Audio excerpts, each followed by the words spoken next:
그 질문이에요. 교회의 존재 이유, 다니엘 이유를 찾지 못하면 언젠가 교회는 다 보고서죠. 다 문을 닫아요. 교회 위기입니다. 이건 비단 한두 교회를 얘기하는 게 아니에요. 전체 흐름입니다. 이 흐름에 우리 교회도 예외가 아닐 수 있습니다. 이유, 제가 우리 교회 렘넌트들 쭉 명단해 보니까요, 명단이 꽤 많아요. 교회 나오는 아이들, 나이 어린 아이들만 나오는 거예요. 우리 저 아이들이 이제 20살이 되고 이제 대학을 졸업할 나이 되면 과연 교회에 남겠는가? 전 안 남을 것 같습니다. 전 다 떠날 것 같아요. 왜냐? 다니엘 이유를 못 느끼는 거예요. 이게 근본 위기입니다, 사실은. 근데 이 성도들은 이 위기를 전혀 몰라요. 우리 아이가 이거 나와주면 고마운 거고, 떠날 때 떠나더라도 이건 내 아이 하나의 문제가 아니라니까요. 전체 교회의 위기입니다. 그러다 보니까 언제부터 교회가요, 영적인 주제, 영적인 내용은 사람들에게 관심이 없겠구나, 사람들이 이게 관심이 없어 떠나는구나 싶으니까 메시지를 바꾼 거예요. 어떻게 바꿨냐? 복지에 관한 얘기합니다. 어떻게 하면 사회를 봉사하고, 어떻게 하면 이웃을, 그 교회가요 하는 일이 때대로 그냥 청소하는 거, 거리 청소. 그게 청소년들의 마음을 움직일까요? 아닙니다. 어떤 경우는 환경운동 하자고 하고, 어떤 경우는 평등운동 하자고 하고, 어떤 경우는 인권운동 하자고 합니다. 나쁜 건 아니죠. 그렇다고 교회가 존재할 수 있을까요? 이유는 간단합니다. 교회가 존재할 근원적 이유를 상실했기 때문에 그렇습니다. 근원적인 답을 찾지 못했기 때문이라고 하는 겁니다. 우리 예수한 교회만이라도 성경에서 말하는 교회의 근원적, 근본적 존재 이유를 반드시 우리는 찾아야 되고, 이것을 우리는 확신해야 되고, 이것을 우리 후대들과 나눠야 됩니다. 이게 없으면 아무리 교회 건물을 세워놓고, 아무리 좋은 시설을 해놓고, 아무리 대단한 투자를 해도 결국은 후대에 부담이 될 겁니다.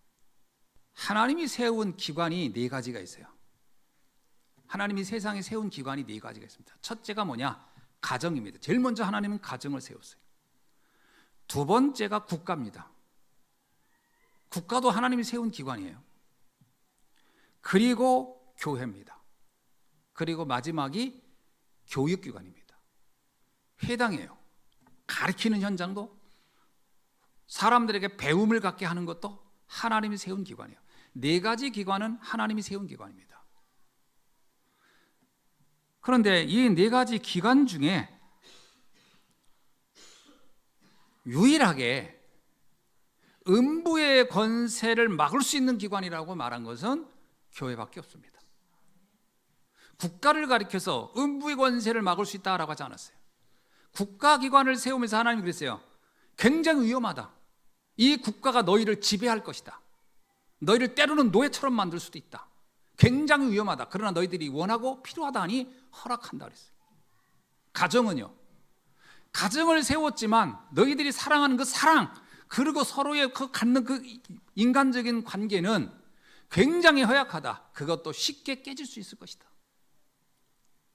교육기관은요, 교육기관도 상당히 많은 사상과 수많은 이념들이 들어갈 것이고, 결국 그 원했던 교육기관의 의도는 바뀔 수도 있을 것이다 라는 거예요. 사단이 그걸 활용할 수도 있을 것이다.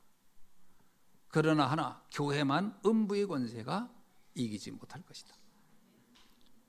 하나님이 유일하게요, 사단과의 싸움에서 이길 수 있는 기관을 교회라고 선언했습니다. 그래서 우리는 교회에 대해서 깊이 이해해야 됩니다. 자, 그렇다면 첫 번째입니다. 교회의 근본 목적이 뭘까 하는 겁니다. 교회의 근본 목적이 있을 거 아니에요. 하나님이 교회를 세울 때 근본 목적이 뭐냐? 그러려면 먼저 교회의, 성경에 기록된 교회의 오랜 역사의 배경을 한번 간단하게 살펴볼 필요가 있습니다. 출애굽한 이후에, 출애굽 시대죠. 출애굽 시대에 교회의 근원이 되는 뿌리가 되는 것이 성막입니다. 성막을 왜 만들게 했을까요? 출애굽 백성들의 언약의 구심점으로 만든 것이 성막입니다. 그들의 구심점이에요. 이들이 흩어지면 완전히 다 광야에서 죽게 되는 거예요. 4분 5열 되면 살 수가 없어요. 그래서 그들을 살리려고, 그들의 마음과 생각을 모아주려고 세운 것이 성막입니다. 사람의 마음은요, 다 제각기거든요.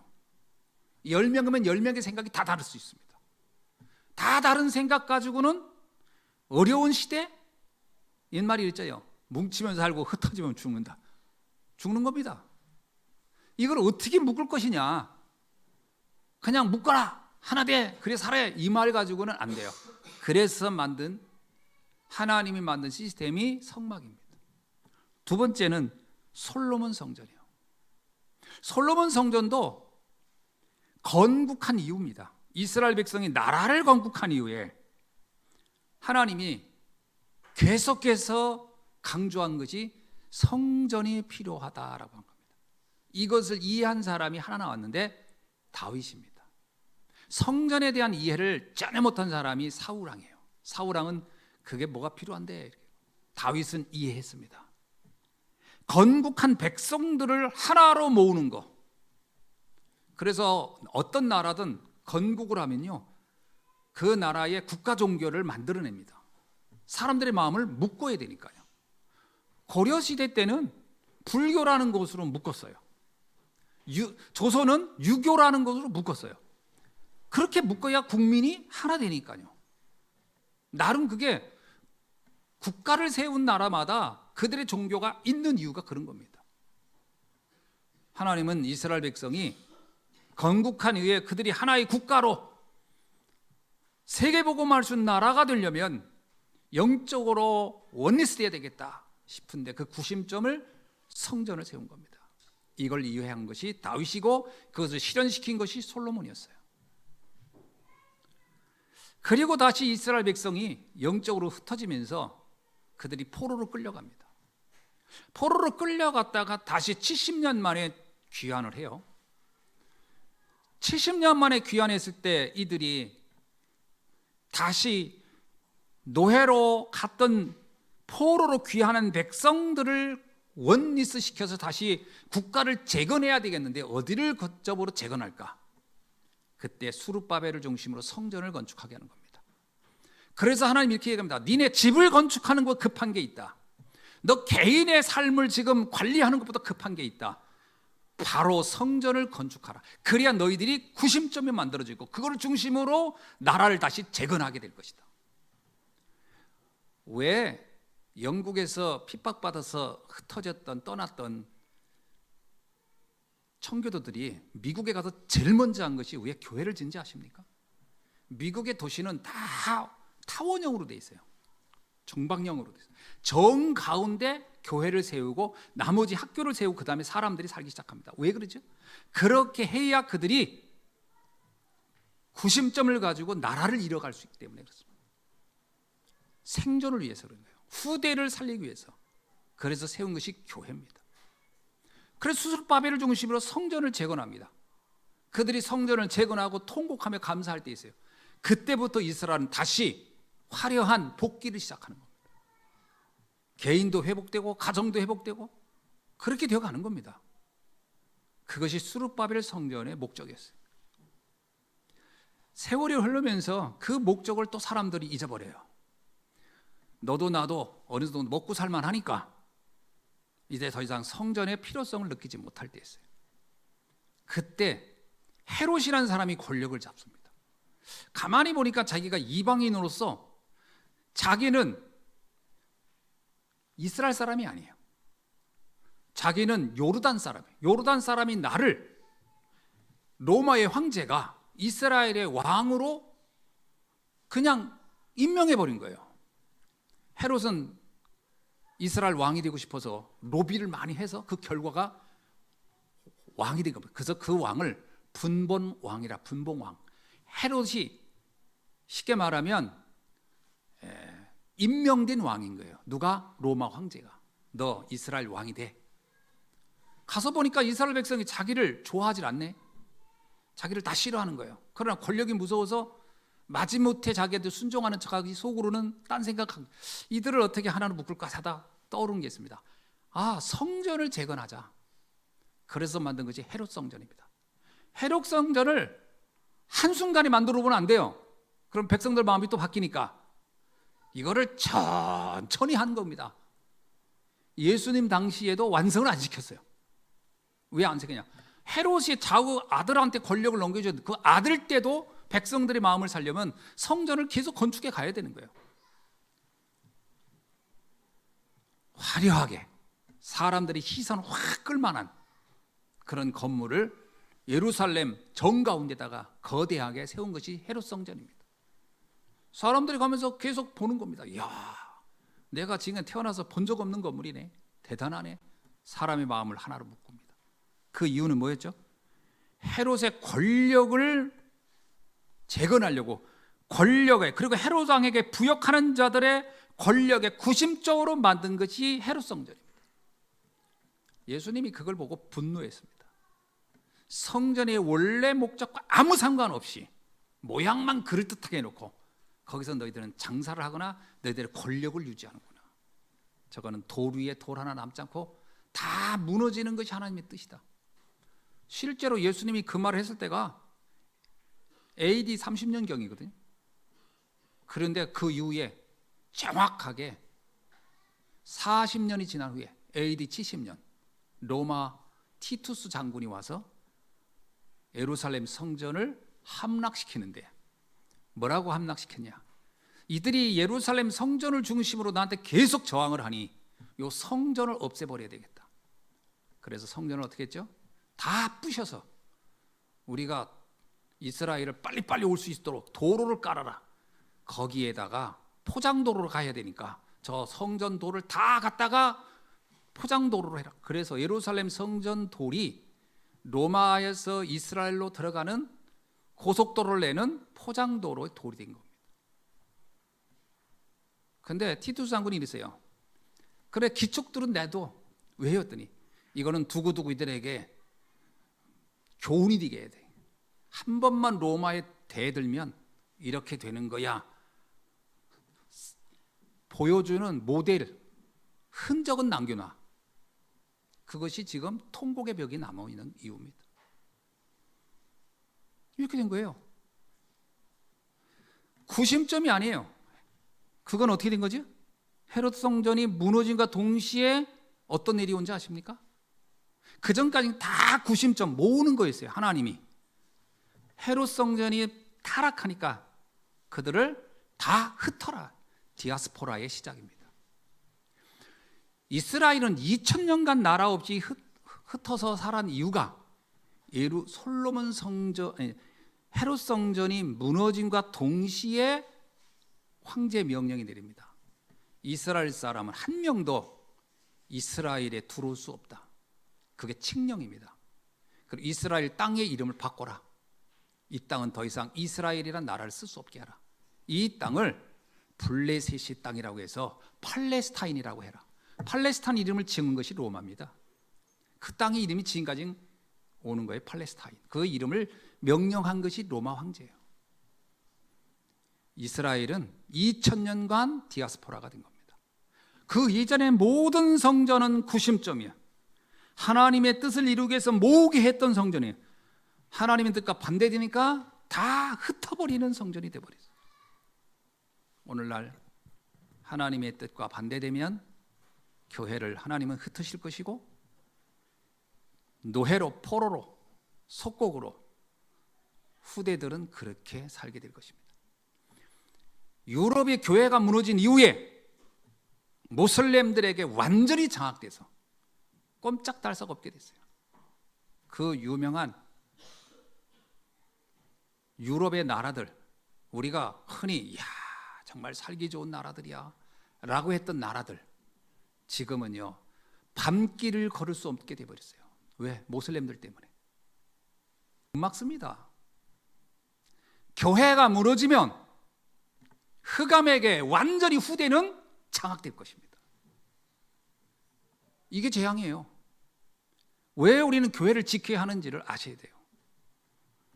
앞으로 우리 교회가 그 빛을 발하지 못하고 무너지면 우리 후대들은 그 재앙을 고스란히 그대로 받을 겁니다. 북한 보세요. 교회를 싸그리 없앤 이후에 그 후대들이 어떻게 살고 있나? 기근으로 굶어 죽고 말도 못하는 고통을 살다 저렇게 가는 겁니다. 교회가 자기의 역할을 못하고 우상숭배하고 그 목적을 상실하면 후대들은 끊임없이 고통당하다가 저주받는 겁니다. 왜 우리는 교회를 지켜야 하는가? 이건 역사가 우리에게 정확히 보여주고 있거든요. 예수님이 교회에 대한 말씀을 이렇게 얘기했습니다. 마태복음 16장 16절로 18절에 복음 위에 세워진 교회, 이 교회를 통해서만 흑암을 막을 것이다. 이 반석 위에 내 교회를 세우리니 이 교회는 음부의 권세가 이기지 못하리라. 교회가 복음을 상실한 날로부터 이미 교회는 교회가 아닙니다. 음부의 권세에게 완전히 농락당하는 사단의 활동장이 됩니다. 여러분, 교회가 크다고 교회가 아니에요. 시설이 대단하다고 교회가 아니에요. 복음이 희미해지면 그 교회는 사단의 놀이터가 되어버리는 겁니다.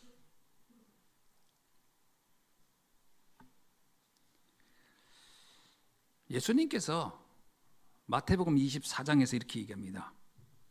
미래에는 수만 가지 문제들이 올 것이다. 혼란이 올 것이고 전쟁이 일어날 것이고 온갖 불법이 재앙할 것이고 이단들이 일어날 것이고 교회를 핍박할 것이고 이런 일들이 일어날 것이다.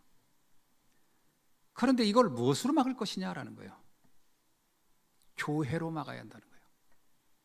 그게 주님의 말씀하신 겁니다. 계속되는 시대의 공격과 핍박, 수많은 혼란, 뭐로 막을 것이냐? 교회로 막아요. 그래서 초대교회 성도들은 이걸 이해했어요. 왜 주님이 교회를 이렇게 중요하게 했는지, 이걸 가장 이해를 잘한 것이 사도 바울입니다. 그러면 우리는 교회를 곳곳에 세워야 되겠구나. 복음으로 세워진 교회, 이것만이 재앙을 막을 수 있겠구나, 이렇게 생각한 겁니다. 그래서 바울이 어떤 면에서 예수님의 말씀한 교회관을 가장 이해를 잘한 사람이에요. 어떤 의미에서는요, 베드로도 이해를 잘 못했어요. 그러니까 교회를 이해 못하면요, 사역이 별게 없습니다. 교회 이해가 정확해야 돼요. 바울은 어떻게 얘기했냐? 고린도전서 12장 12절로 31절에 보니까 이렇게 얘기합니다. 교회는 주님과 생명 공동체다. 참 기가 막혀요. 주님은 몸이고 우린 그 지체다. 주님과 우리는 하나의 공동체다. 생명 공동체, 한 몸인 것처럼 유기체로 돌아가는 거다. 그러니까 교회가, 주님과 교회가요, 분리될 수가 없어요. 그러면 죽는 겁니다. 그냥. 아니, 우리 몸에서 머리를 잘라버리면 몸이 무슨 힘이 있어요? 그러면서 말하길 뭐라고 하냐? 에베소 1장 23절, 오늘 교회는 그의 몸이다 그랬어요. 예수님의 몸이 교회라는 거예요. 그러면서 골로새서 1장 18절에서 뭐라고 하냐면, 그런데 그 몸 중에서도 가장 중요한 주님은 머리다. 교회 몸이 그리스도인데, 그 그리스도의 몸 중에서도 제일 중요한 곳을 차지하는 게 뭐냐? 머리인데, 그 머리가 바로 그리스도다. 자, 이 말은 무슨 말이죠? 바울이 이렇게 본 겁니다. 교회와 그리스도는 동일체라는 겁니다. 아멘이죠? 교회와 그리스도는 하나예요. 하나, 동일체. 사도행전 9장 4절에 보면 바울이 다메섹에 있는 교회를 핍박하러 갑니다. 그러다가 부활의 주님이 나타나서 바울을 무너뜨리죠. 근데 그때 바울에게 이런 말을 합니다. 사울아 사울아 이렇게 부른 다음에 네가 어찌하여 교회를 박해하냐 이러지 않았어요. 네가 어찌하여 나를 박해하느냐 그랬어요. 교회와 그리스도는 하나라는 겁니다. 여러분, 우리가 교회를 사랑한다라고 하는 것은 잘 보셔야 돼요. 이거는 그리스도를 사랑하는 겁니다. 교회를 무시하는 것은 그리스도를 무시하는 겁니다. 예수님이 분명히 말했어요. 교회와 성도는 생명 공동체라는 거예요. 그리스도와 교회는 생명 공동체입니다. 분리될 수 없는 거예요.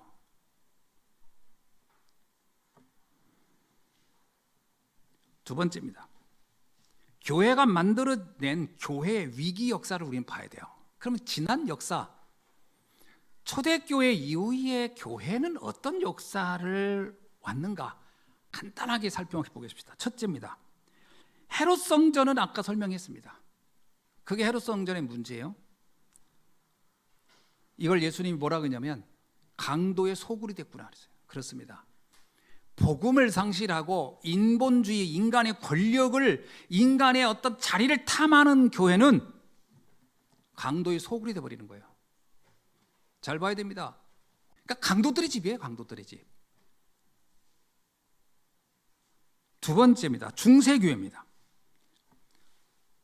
초대교회 이후에 초대교회 이 순수한 이 복음을 지녔던 바울에 의해 세워진 교회들이 중세시대로 오면서, 중세시대라는 것은 5세기에서 15세기를 말하는 겁니다. 거의 10세기에 걸친 경우입니다. 10세기 뭐예요? 1000년이에요. 1000년. 1000년에 걸쳐 중세교회는 어떤 모습이었느냐? 이제 로마가 기독교가 되면서 로마의 속국이었던, 로마가 지배했던 나라들은 다 기독교 국가가 되는 겁니다. 그래서 로마는, 유럽은 한순간에 기독교 국가가 돼버린 거예요. 왜? 로마가 지배한 땅은 다 기독교 국가가 된 거예요. 자연히. 기독교에 반대하는 자들은 다 죽여버렸습니다. 사실은. 재밌죠? 기독교를 믿는다고 해서 그렇게 순교했던 로마가 한순간 기독교를 받아들인 다음에 이제 또 기독교를 반대하는 것들은 다 죽여. 그래서요, 이제 완전 학살의 시대가 온 거예요. 전도를 하는 게 아닙니다. 전도가 아니에요. 선교가 하는 게 아니에요. 공포 선교예요. 공포 전도. 믿어 안 믿어? 안 믿어? 그럼 저는 목을 잘라라. 이놈 믿어 안 믿어? 안 믿어? 집에 불태워버려라. 저는 믿어 안 믿어? 안 믿어? 가죽을 벗겨버려라.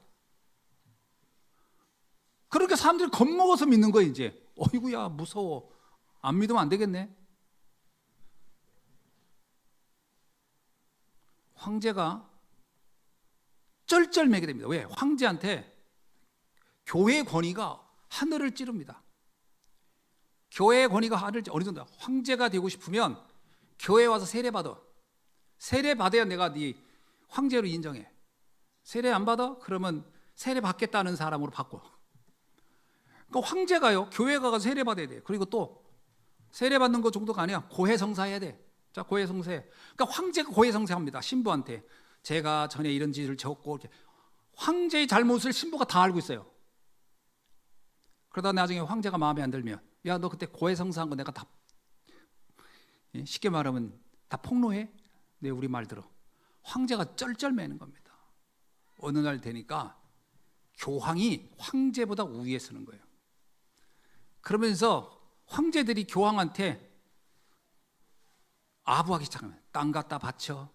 심지어는 군사도 갖다 바칩니다. 군인들이 우리 교황님 지켜주도록 해주십시오. 다 군사 갖다 바쳐, 땅 갖다 바쳐, 돈 갖다 바쳐. 국가 권력보다 교회 권력이 우위에 서기 시작하는 겁니다. 어마어마합니다. 나중에는 이제 교회가 정치를 하기 시작합니다.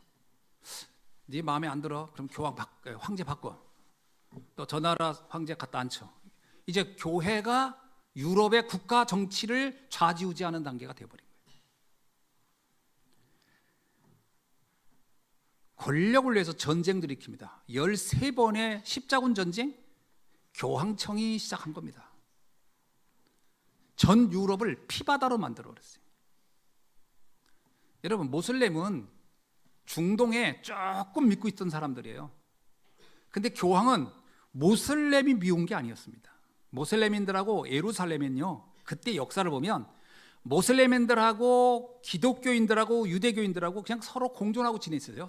왜? 서로의 종교가 있다는 거 알고 그냥 우리끼리 서로 잘 지내자 그리고 지내고 있어요. 근데 교황에선 뭔가 자기 권력을 강화시켜야 되는데 뭔가 건수가 있어야 돼요. 예루살렘 탈환이다. 그 건수를 잡아가지고 전쟁을 일으킨 겁니다. 그게 십자군 전쟁의 시작이에요. 그러면서 어떻게 하죠? 모슬렘들을 핍박하는데 이거는 상상을 초월하게 가서 핍박을 하는 겁니다. 가족을 다 몰살하고 공개 처형을 하고 불태워 죽이고 난리도 아니었어요. 이 짓을 하니까 모슬렘들이 분노하기 시작한 겁니다. 그래서 모슬렘을 세계적인 종교로 만든 것은 기독교입니다. 모슬렘들이 우리가 살려면 우리가 선빵을 날려야 돼. 먼저 쳐들어가야 돼. 이게 모슬렘을 세계 종교로 만든 어마어마한 재앙을, 사단을 불러들인 겁니다. 기독교가. 왜 그러죠? 타락해가지고 복음이 없는 권력의 시녀가 된 이후에 완전히 중세교회는 세상을 암흑시대로, 그래서 역사학자는 뭐라고 하죠? 중세시대를 암흑시기라고 합니다. 암흑시대. 1000년이 그랬어요. 1000년이 상상을 초월합니다. 1000년간. 성경은요, 일반인들이 언제 공부할 시간이 어디 있어요? 그러니까 자기 나라 언어는 있으나 글자는 없어. 그런 경우 대부분이었어요. 글자가 없어서 이거 말만 하지. 성경을 라틴어로만 써놓고, 라틴어는 그때 당시 고대어입니다. 라틴어로만 써놓고 신부들만 라틴어를 가리킵니다. 그리고 니들만 성경을 봐. 성경을 일반 신조들은 가지고 있어도 불경죄가 잡혀서 손이 잘리든가 죽습니다. 그 짓을 했어요. 성경을 아무도 읽지 못하게. 신부들의 독점으로 만들어버렸어요. 이거를 바꾼 사람이 루터입니다. 왜 루터가 성경 번역을 할 때 독일의 그 산속에 숨어서 홀로 번역했냐? 번역하는 걸 알면 자기를 죽일 것을 뻔히 알았기 때문에. 루터가 성경을 번역해서 유럽에다 다 뿌려버린 거예요. 독일어로 나온 성경을 읽으니까 독일인들이 보고서 와, 성경 내용이 이런 거였어? 야, 그러면 이거 프랑스어로도 바꾸자. 프랑스어. 이탈리아어로도 바꾸자. 이탈리아어. 각국의 번역이 다 나오기 시작한 거예요. 그러면서 그동안 신부들이 우리한테 한 말이 대부분이 99.9%가 거짓말이었구나. 뒤집자. 그래서 종교개혁이 불일 듯 일어나서 중세 시대가 막을 내리기 시작합니다. 1000년 만에 그 암흑시대는 종지부를 찍는 거죠. 그것을 일으킨 사람이 루터입니다. 사실은 굉장한 사람이죠. 루터 이후에 근대교회가 탄생하기 시작하죠. 자, 근대교회는 어떻습니까? 자, 16세기에 카톨릭의 문제를 지적해서 일어난 근대교회는 또 어떤 문제를 가지고 있을까요? 중세교회의 잘못을 지적하는 개혁은 성공했는데 그 이후에 수많은 분파가 나오기 시작하고요. 수많은 교리 논쟁을 하면서 세월을 낭비합니다. 왜 그럴까요? 개혁자들이 가장 강조한 게 뭐냐? 성경을 못 보게 하다 성경을 봤으니까 얼마나 좋겠어요. 그래서 개혁자들의 구호 중에 최초가 뭐냐? 성경으로 돌아가랍니다. 성경을 보라. 근데 성경으로 돌아가서 읽어보니까 성경 내용이 쉽게 이해되는 게 아니에요. 너무 복잡해. 이게 무슨 뜻이지? 사람 따라서 해석이 다 다르네. 이렇게 해서 해석할 수 있고 저렇게 해도 해석할 수 있고. 그때부터 나온 것이 성경 해석 방법이 다양하게 나오면서 내가 해석하는 게 맞아 라는 독점적인 분쟁이 시작. 그래서 분파주의가 막 여러 분파가 나오기 시작한. 왜? 성경 해석을 놓고 서로 싸우기 시작하는 거예요. 그 내 해석이 달라? 네 해석이 틀려? 그러면 너가 이단. 이단 논쟁은 다시 불붙기 시작하는 겁니다. 내가 맞냐 네가. 대표적인 게 아리우스파와 아타나시우스파가 나눠져서 싸웠던 시대. 막 싸우는 겁니다. 서로. 이런 분파와 분쟁의 시대를 걸쳐갑니다. 아무 의미 없는 논쟁. 그러다가 17세기, 18세기 맞이하면서 르네상스와 계몽주의가 등장하기 시작합니다. 야, 지금 우리가 성경만 가지고 살 때가 아니야. 하나님 우리에게 준 이성이 있어. 이성을 가지고 뭐든지 분석하고 판단해서 이게 옳은 것만 받아들여야 돼. 무슨 성경 말씀을 고리따분하게 이걸 받아들여? 라는 계몽주의와 르네상스주의가 세상을 뒤흔들기 시작하면서요, 교회와 이제 드디어 분쟁으로 가기 시작합니다. 모든 교회들이 헷갈리기 시작하는 거예요. 인간이 이성적으로 이해될 수 없는 거, 과학적으로 설명할 수 없는 거, 이건 진리가 아니야. 진리는 이성적으로 이해돼야 되고 과학적으로 이해돼야 되고 납득돼야 되는 것만 진리야. 그 성경을 읽어보니까 성경에 80~90%가 이해가 안 되는 얘기예요. 여러분 생각해 보세요. 모세가 홍해를 건넜다. 도저히 이해가 안 되는 거예요. 어떻게 홍해를 건너 인간이? 무슨 다리를 놔가지고 건넜다면 이해해야 되겠는데 다리도 안 놓고 건넜대. 예수님은 무리를 걸었대. 도대체 인간이 어떻게 무리를 걷냐고. 죽은 자를 살렸대. 어떻게 죽은 자가 살아나냐고. 성경의 모든 내용은 이성과 과학에 비춰봤을 때 안 맞는 거예요. 그때부터 신학자들의 주장이 나오기 시작합니다. 이거는 진리가 아니고 신화야, 신화. 현대교회에 가장 많이 주장되는 게 신화 이론입니다. 이거는 그 근동 지역에 떠돌아다니던 이야기를 다 주워 모은 거야. 그래서 우리한테 신비하게 만들고 하나님이 대단한 것처럼 상상 속의 존재를 그럴듯하게 다 각색한 거지. 이건 진리가 아니야. 성경을 난도질하기 시작합니다. 이게 현대교회의 문제예요. 그러면서 인간의 이성이나 과학으로 이해될 수 있는 것만 받아들인다. 이게 교회를 확 광풍처럼 휘몰아치기 시작합니다. 유럽 교회가 거기에 선두였어요. 네덜란드 교회, 대표적으로 독일 교회, 이성주의에 다 사로잡힌 분입니다. 성경은 이제 구시대 유물이야. 성경을 볼 필요도 없어. 이건 다 가치 없는 거야. 교회는 깨어나야 돼. 저 무지몽매한 상황에서 나와. 신학자들은 이걸 말하기 시작합니다. 제가 신학교 다닐 때 1학년 때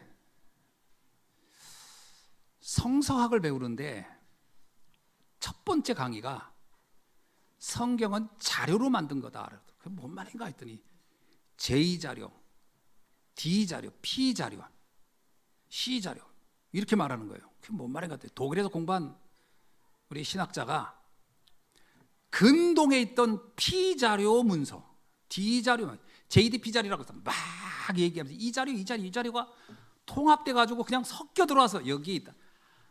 재미난 얘기예요. 성경에는 하나님의 말씀도 간혹 있다. 그러나 이걸 구분해내야 된다. 근데 우리가 어떻게 구분해요? 하나님 말씀이 간혹 있다는데 그러면 간혹을 어디서 찾아내? 간혹 찾을 수가 없잖아요. 그러면 간혹 찾을 수 있는 건 딱 하나다. 이성과 합리적으로 이해되는 것만 진리고 나머지 건 다 버리면 된다.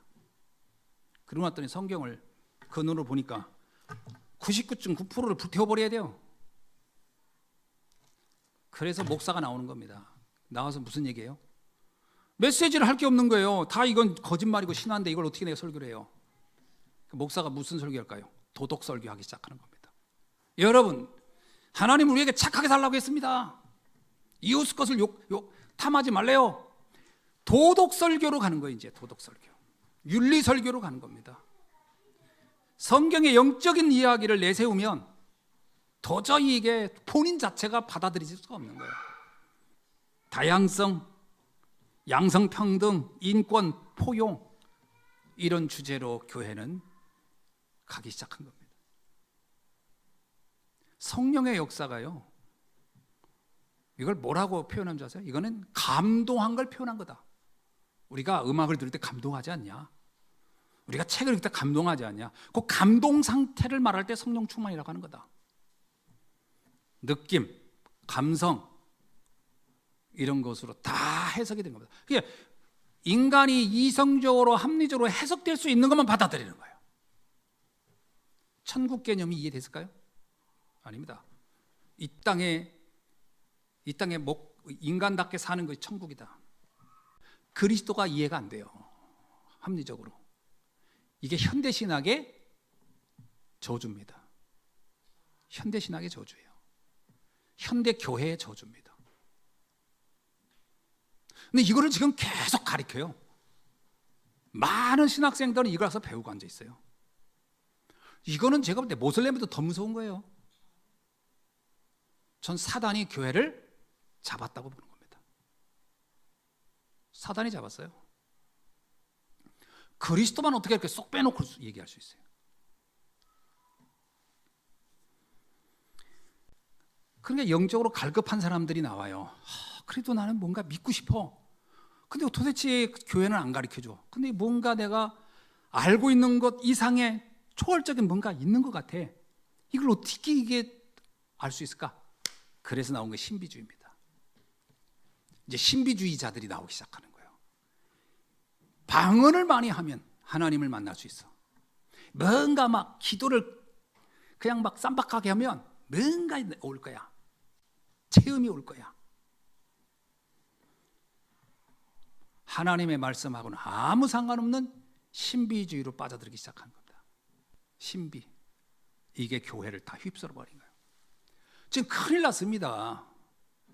조금 똑똑한 사람은 전부 다 이성적으로 합리적으로 이해되는 거 위에는 다 하나님 말씀 아니라고 하지. 한쪽엔 이거 가지고는 갈급하니까 신비로 완전히 들어가고 있지. 도대체 교회는 어디에 있는 겁니까? 교회는 어느 자리에 있습니까? 우리 성도님들은 계속 이 복음을 듣고 있으니까 제가 하는 얘기가 실감이 안 날지 모르지만 진짜 이게 보통 심각한 게 아니에요.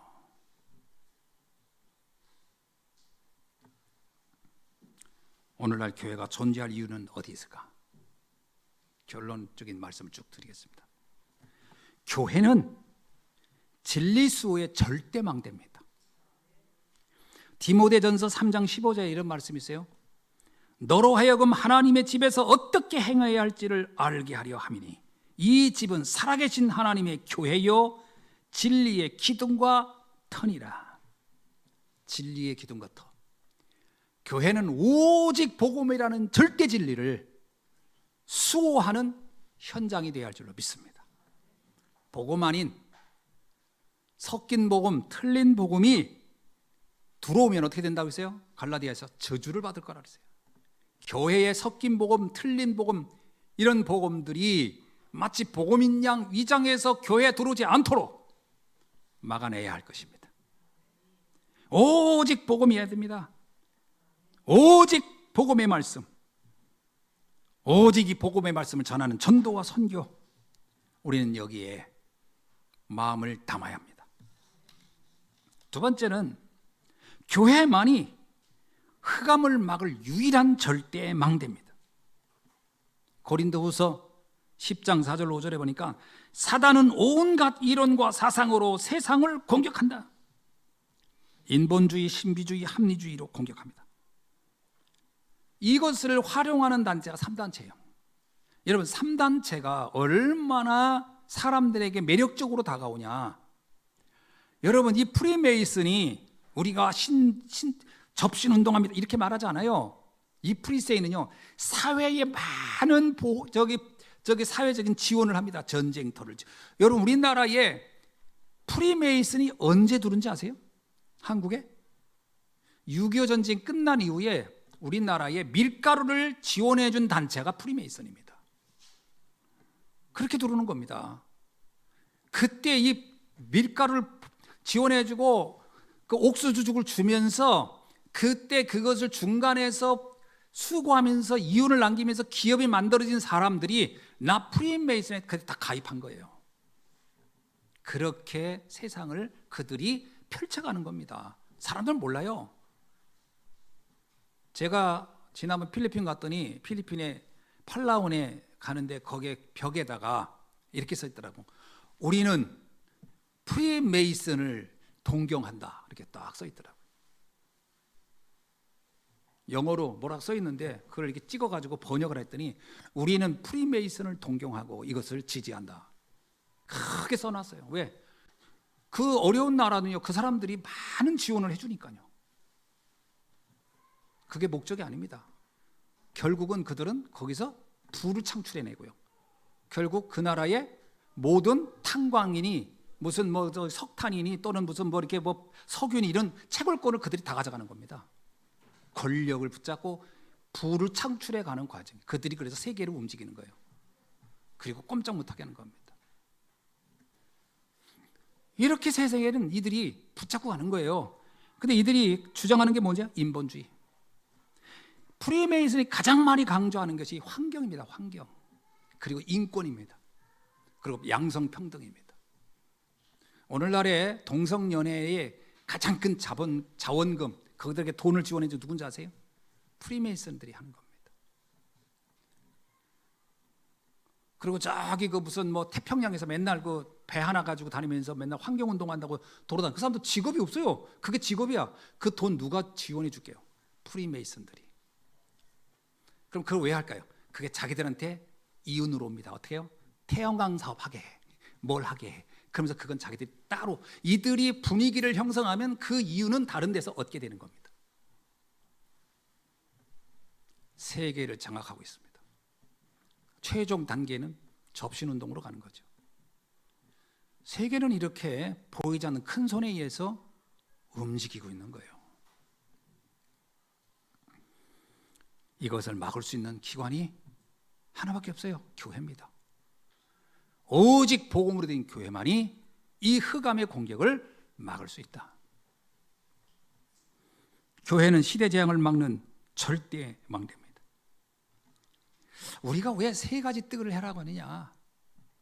이 시대 재앙을 보면 이걸 막을 수 있는 시스템을 우리는 밑으로부터 깔아야 돼요.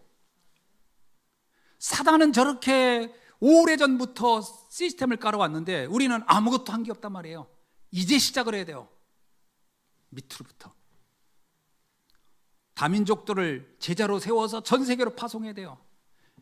아픔을 가지고 있는 자들이 프리메이슨 같은 이상한 데 가서 명상하고 있지 않게 그들을 복음으로 치유해서 파송해야 돼요. 후대들이 지금 성공한 자들을 보면서 부러워하고 나도 저렇게 살고 싶다. 그렇게 있는 그들에게 정확한 복음을 가리켜서 그들을 세계 바꾸는 주역으로 내보내야 됩니다. 그래서 3단체가 할 수 있었던 그들이 하고 있는 그것을 막을 수 있는 것으로 세 가지 뜰을 우리는 반드시 회복해야 되는 겁니다. 이걸 이렇게 몰로와 외쳐도 성도들은 감각이 없어요. 관심이 하나 없어요.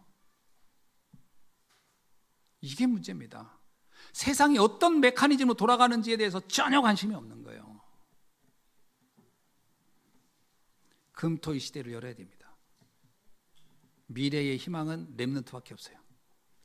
렘넌트들을 정확한 복음으로 세워내야 됩니다.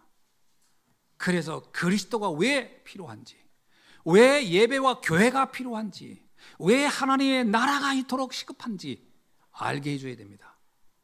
이게 우리가 금토 시대를 여는 목적이에요. 말씀을 맺습니다. 우리가 왜 교회를 지키고 교회 안에 있어야 합니까? 교회 밖에 있으면 안 될까요? 네, 안 됩니다. 왜냐하면 나를 살리고 나를 지키는 가장 완벽한 보호막이 교회이기 때문입니다. 교회를 떠나면 마치 뿌리가 뽑힌 나무처럼 시들어갈 것입니다.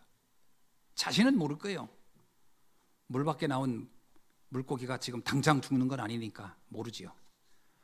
흙에서 빠져나온 나무가 당장 죽는 건 아니니까 모를 겁니다. 시간이 가면 알 겁니다. 아, 내가 죽어가고 있구나. 교회를 떠나면 나를 지킬 수 없습니다. 그건 시간이 사람마다 약간 다를 수 있어요. 그러나 언젠가 알 겁니다. 교회를 떠나면 나는 죽는다는 것. 나를 지키는 최고의 교회. 그래서 교회 안에 있어야 됩니다. 두 번째, 우리의 가정을 살리는 길입니다. 저는 혼례 그 결혼 주례할 때마다 항시 하는 얘기가 있죠. 절대 교회를 떠나지 말아라. 그게 가정을 지키는 비밀일 것이다. 본인들이 생각합니다. 결혼할 때니까요. 우린 사랑 가지고 지금 몸 넘을 것이 없고 못 견딜 일이 없을 것 같고 굉장하게 막 사랑이면 다 될 것 같지 않아요? 사랑 누가 말했나? 근데 그놈의 사랑이 유효기간이 길지가 않아요.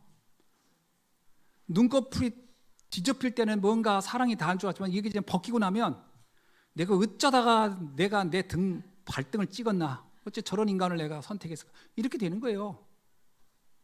인간의 가지고 감정이라는 건요, 굉장히 이게 물처럼 흐르는 겁니다. 이게 무슨 돌처럼 한가운데 가만히 있는 게 아니라니까요. 그러잖아요. 어떤 유명한 말, 사랑이 변하나요? 변합니다. 100%. 100% 변하는 거예요. 인간의 감정이라는 게 바뀌는 거라니까요. 아니, 생각해보세요. 여러분 좋은 차 샀을 때 얼마나 좋았어요? 지금도 좋던가요? 그 1년 지나면요, 그 차 그냥 덤덤해지고, 한 10년 지나면요, 빨리 어디다 때려치고 새로 샀으면 좋겠고, 그런 겁니다. 사람과 차가 별게 다를 게 없어요. 처음에 결혼했을 때는 막 오기야 금이하고 매일 막 세차하고 맨날 뭐 하지만 시간 지나보세요. 그냥 여기 찌그러지나 저기 찌그러지나 관심도 없고, 나중에는 야, 이거 빨리 이거 폐차하고 다른 거 사야 되겠다, 그런 겁니다. 별거 없어요. 그래서 그 가정을 지키는 힘이 뭐다? 복음밖에 없다는 거예요. 복음이 아니면 가정을 지킬 수 있는 울타리가 사실 없어요. 울타리가 자기의 감정입니까? 자기의 노력입니까? 그거 가지고 못 지킵니다. 사업하다 사업이 안 되면 어떡할 거예요? 내 인간 다른 건 안 보고 내 돈만 보고 했다. 근데 그 돈이 사라질 때 어떡할 거예요? 그러니까 어떤 기준이라는 것 자체가 늘 바뀐다니까요. 복음만이 가정을 지킬 수 있다. 그래서 교회 안에 있어야 된다. 세 번째입니다. 현장을 살리는 최고의 보호막이 교회입니다. 우리가 사는 이 현장, 끊임없이 많은 문제를 만날 겁니다. 그걸 지켜낼 수 있는 유일한 보호막, 완벽한 보호막이 있다면 교회입니다. 저는 가끔 그런 거 있어요. 정말 아내를 사랑한다면 신앙생활을 하게 해야 됩니다. 그게 가장 안전한 거예요. 세상은 악한 겁니다. 남편을 정말 사랑한다면 신앙생활 하게 해야 돼요. 교회 안에 있게 해야 돼요. 세상은 어마어마하게 유혹적입니다. 교회를 벗어나는 순간, 이 보호막을 벗어나는 순간 우리는 예측할 수 없습니다. 그래서 우리는 지금부터 왜 21세기의 교회가 필요한가?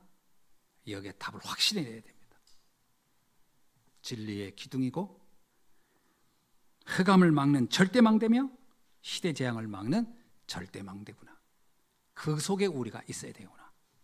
이걸 우리 후대들에게도 정확하게 알려주는 여러분 되기를 주님의 이름으로 축원합니다. 기도하겠습니다. 하나님 감사합니다. 오늘 주신 말씀 다시 한번 우리가 언약으로 굳게 붙잡고 절대로 교회를 떠나지 않고 오직 복음으로 세워진 흑암을 이길 수 있는 유일한 망대 교회를 지키고 세우며 그 안에서 참된 승리자로 축복자로 살아가도록 우리를 지켜 주옵소서. 주 예수 그리스도의 이름으로 기도하옵나이다. 아멘.